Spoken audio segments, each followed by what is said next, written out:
Bismillahirrahmanirrahim. Assalamualaikum warahmatullahi wabarakatuh. Perkenalkan, nama saya Nur Hafsah. Saya dari Prodi Pendidikan Agama Islam. Sekarang sudah semester 9. Baik, di sini saya akan menjelaskan cara membuat RPP yang baik. Nah, sebelumnya kita harus mengetahui apa itu RPP. Nah, RPP itu singkatan dari Rencana Pelaksanaan Pembelajaran.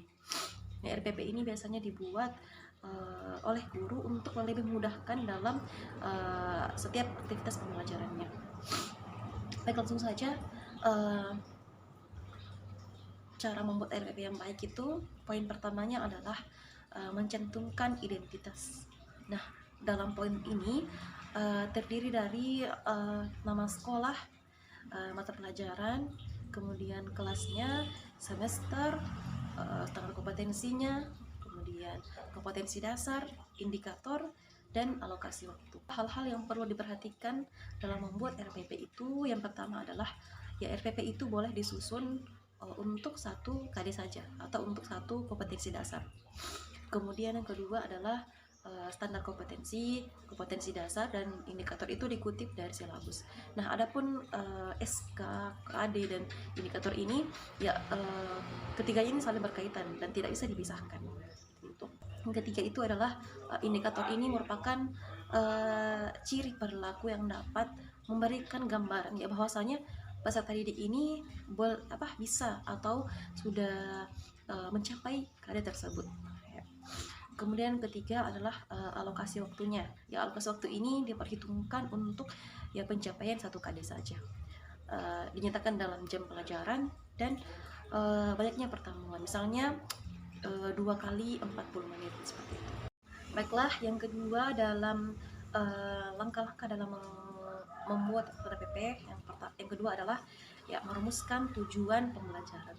Nah, yakni hasil langsung dari satu paket kegiatan pembelajaran. Contohnya kegiatan pembelajaran. Kegiatan pembelajarannya itu mendapat informasi tentang sistem peredaran darah manusia.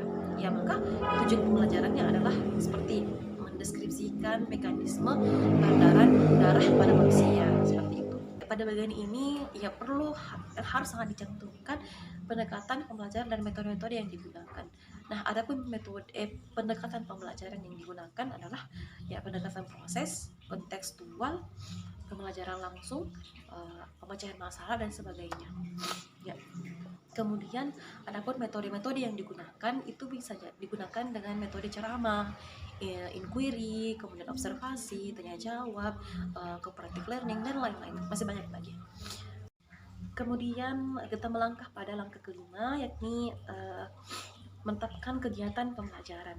Nah, langkah-langkah minimal yang harus dilakukan, yang harus dipenuhi pada setiap unsur kegiatan pembelajaran itu, yang pertama adalah kegiatan pendahuluan. Nah, dalam kegiatan pendahuluan ini ya guru itu menyiapkan siswa secara psikis dan fisik, ya bukan hanya ilmu saja, namun perlu dipersiapkan psikisnya, ya jiwanya, dan fisik dari peserta didik yang akan diajar, seperti itu.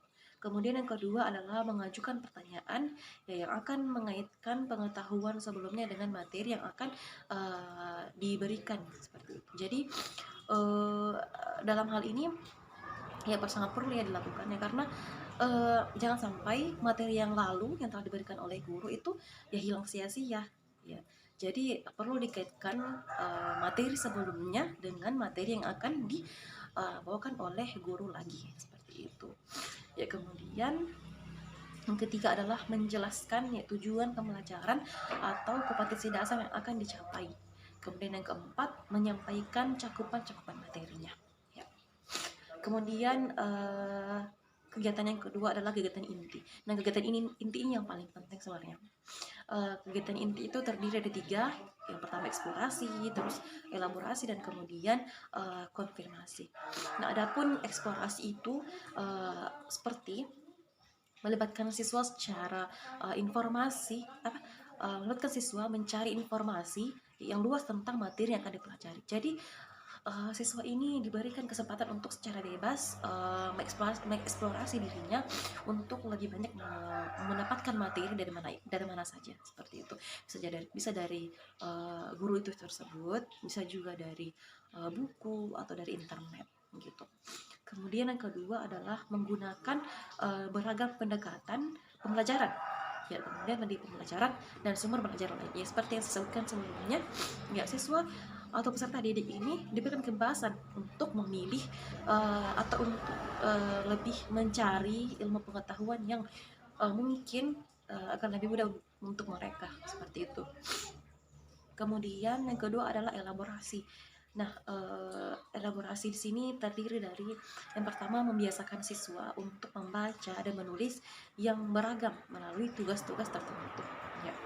Kemudian yang kedua, memfasilitasi siswa melalui pemberian tugas, diskusi, dan lain-lain. Ya, kemudian yang ketiga, memberi kesempatan untuk berpikir. Ya. Bukan hanya guru yang berpikir di sini, tapi juga peserta didik yang harus berpikir, seperti itu. Kemudian yang ketiga adalah konfirmasi. Nah, konfirmasi di sini terdiri dari memberikan feedback, ya, atau timbal balik yang positif dan penguatan dalam bentuk lisan, tulisan, ya, maupun hadiah keberhasilan bagi siswa. Ya. Ini kemudian yang selanjutnya kegiatan penutup.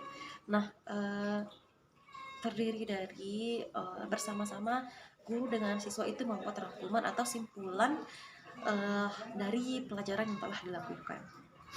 Nah, hal ini sebenarnya lebih kepada evaluasinya, gimana caranya supaya materi yang telah diberikan oleh guru tersebut itu sampai kepada siswa yang mendengarkannya. Kemudian langkah keenam, yakni memilih sumber belajar. Nah, pemilihan sumber belajar ini mengacu pada perumusan yang ada dalam silabus yang dikembangkan. Ya. Adapun sumber belajar itu mencakup yang pertama sumber rujukannya, ya, dari mana saja sumber rujukannya, referensinya dari mana, seperti itu.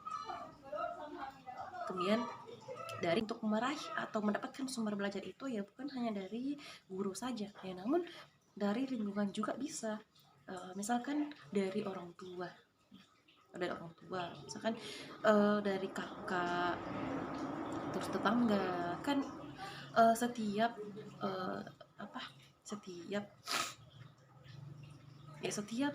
kegiatan yang kita lakukan itu pasti akan berdampak pada sosial atau kehidupan masyarakat kita, seperti itu. Kemudian juga sumbernya bisa dapat dari media, narasumber, ya kan? Kemudian alat atau bahannya. Ya, baik, selanjutnya langkah terakhir dalam membuat RPP yang baik adalah menentukan penilaian.